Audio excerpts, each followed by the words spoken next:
Tá tudo certo.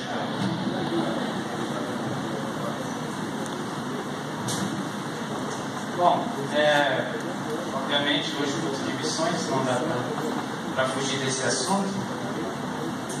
E o que Deus queria sim trazer para a gente que missões sempre foi um assunto que dividiu opiniões, né?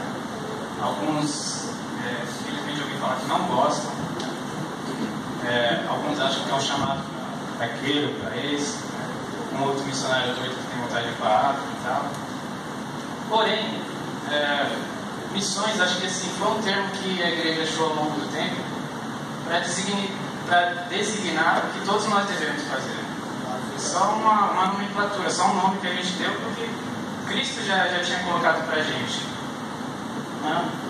E pensando assim, coloquei aqui que já é sabido, né, que a nossa rotina, a nossa correria, o mundo mais tecnológico, né, e como se preza o individualismo. E isso, de certa maneira, acabou entrando no Evangelho. E a gente tem buscado a Deus, né, de forma parcial de tudo que o Evangelho significa. Mais ou menos assim, existe a graça de Deus, existe o amor de Deus, né, e nós buscamos até a parte que é dele para comigo. Às vezes até mesmo quando nós buscamos melhorar, orar, mas é sempre com o intuito de algo que ele tenha para mim, né? Às vezes eu não estou bem, às vezes eu estou mal, às vezes eu tenho pecado, então eu preciso buscá-lo, preciso me arrepender. Mas o amor dele para comigo, talvez ele me use para algumas pessoas. Porém, o Evangelho de Jesus, eu vou ler aqui em João 15, vocês vão se ver também.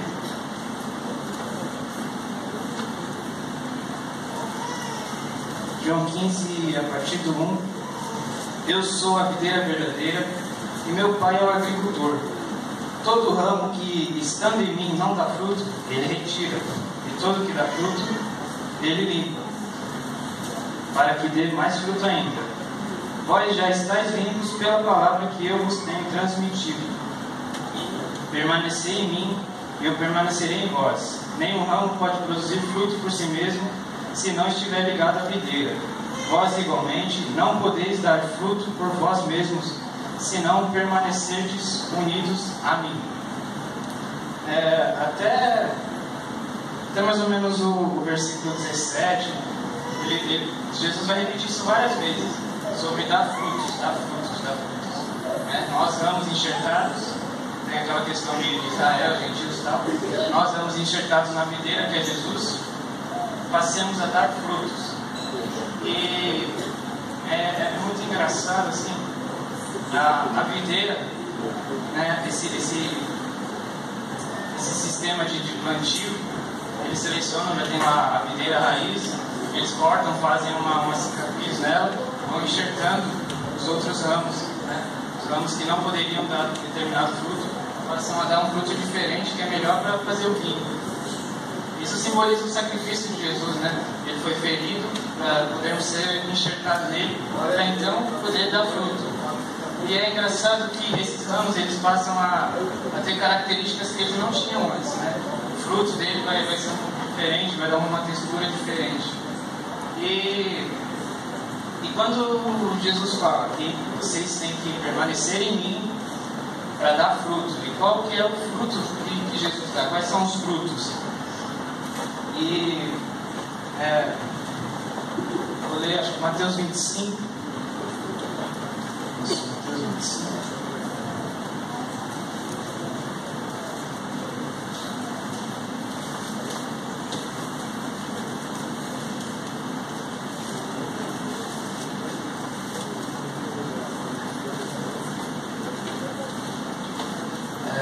Versículo 14. Digo também que o reino será como um senhor, que ao sair de viagem convocou seus servos e confiou-lhes os seus bens. 25, versículo 15. A um deu 5 talentos, a outros 2, e a outro 1 talento, e a cada um conforme a sua capacidade pessoal. Em seguida partiu de viagem. O que havia recebido 5 talentos saiu imediatamente, investiu e ganhou mais 5. Da mesma forma que recebera 2, ganhou outros 2. Entretanto, que tinha recebido 1 talento, afastou-se, cavou um buraco na terra e escondeu o dinheiro que o seu senhor havia confiado aos seus cuidados. Após um longo tempo, retornou o senhor daqueles servos e foi acertar as contas com eles. E aí o restante nós sabemos, né? Porém, é muito engraçado, essa passagem sempre é dito assim, algo como referente a um trabalho, a um dom que o Senhor me deu, que eu tenho que, de alguma forma, multiplicar isso ou me tornar melhor. Mas não é bem isso que o Senhor está falando. O Senhor está falando que os talentos que Ele deu na sua mão é para dar frutos iguais aos dele. Frutos iguais aos dele. E quais são os frutos de Jesus? Né? O fruto de alguém que era Deus e não teve por usurpação ser igual a Deus. Os frutos de alguém que não decidiu assim apenas ser melhor. O que Deus me deu, é óbvio que eu tenho que melhorar, seja o Senhor me deu um talento na área de música, na área de pregar, na área de visitar, na área de... Enfim, a questão não é a melhora aqui, não é a busca assim, me tornar alguém, subir de cargos. A questão é, o que o Senhor te deu está rendendo frutos? Está servindo... Quantas almas a gente já tem como frutos? Quantas pessoas que eram de um jeito e hoje são diferentes através da minha vida? E a partir, depois que ele conta isso, né, acabou o versículo 30, ele começa falando. Mateus 25, 31. Quando o Filho do Homem vier em sua glória, com todos os anjos, então se assentará em seu trono na glória nos céus. Todas as nações serão reunidas diante dele, e ele irá separar umas das outras, como o pastor separa os bodes das ovelhas. Ele posicionará as ovelhas à sua direita e os bodes à sua esquerda. Então dirá o rei a todos os que estiveram à sua direita: Vinde, ó abençoados de meu Pai, recebei como herança o reino que vos foi preparado desde a fundação do mundo. Presta atenção agora. Porque eu tive fome e me deste de comer. Eu tive sede e me deste de beber. Fui estrangeiro e vós me acolhestes. Quando necessitei de roupas, me vestiste. Estive enfermo e vós me cuidastes. E estive preso e fostes visitar-me. Então os justos desejarão saber: Senhor, quando foi que te encontramos com fome e te demos de comer, ou com sede e te saciamos? E quando te recebemos como estrangeiro e te hospedamos? Ou quando necessitado de roupas e te vestimos?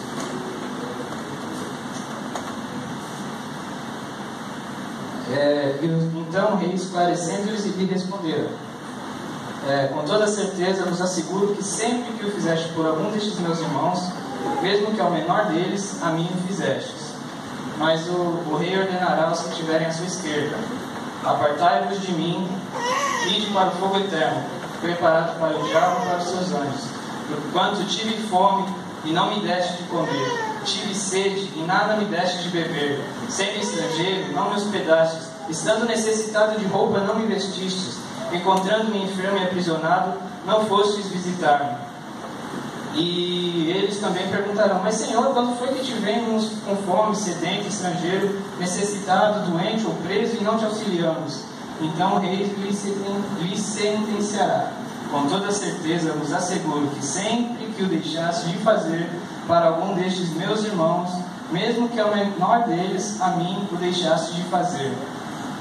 Então